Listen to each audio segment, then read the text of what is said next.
সামনে আমাকে গুলি করে হত্যা করুক, সে বলছে না, তাহলে আমাকে যেতে দাও। এই যে আমি আমার কথা বলেছি, এরকম আমাদের নেতা কর্মীরা, প্রত্যেকটা নেতা কর্মীরা এই পাহাড় সম বিপদ, মা বাবাদের যে আকুতি মিনতি অতিক্রম করে এই আন্দোলন সফল করেছে।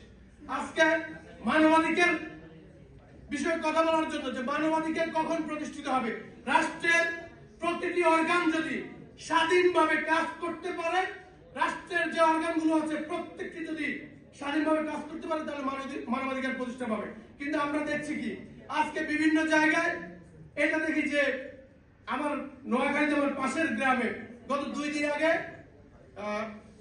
এক শীর্ষ সন্ত্রাসীকে ধরার জন্য ঢাকা থেকে র্যাব গিয়েছে। ঢাকার বাহিনী গিয়ে তাকে পুরা গ্রাম একদম ঘেরাও করে তারপর ধরেছে। পরের দিন দেখলাম সে কোর্ট থেকে ছাড়া পেয়ে গেছে। এই যে আজকে দেখেন, যারা বিগত সময়ে এই আন্দোলনে গুলি চালিয়েছে, বিগত সময়ে বিভিন্ন হত্যাযজ্ঞের সাথে জড়িত ছিল, তারা যে একদিনে 2 দিনে ছাড়া পায়, এটা কিসের ইঙ্গিত? কারা তাদেরকে ছাড়ার জন্য, মানে অর্থাৎ আইনের প্রতি রক্ত, কাদের চোখ আইনের প্রতি।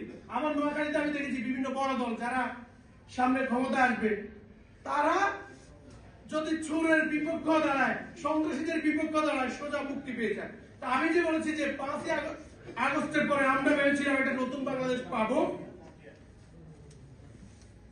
এই নতুন বাংলাদেশ আমি বিভিন্ন সময় দেখেছি যে নতুন বাংলাদেশ স্বপ্ন আমাদের মনে হয় অধরায় রয়ে যাবে।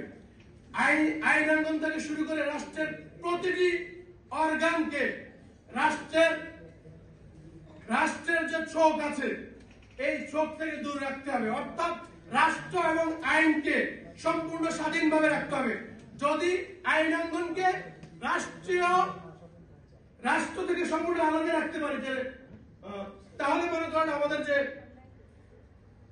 মানবাধিকার থেকে শুরু করে আমাদের পুরো দেশের যে বিচার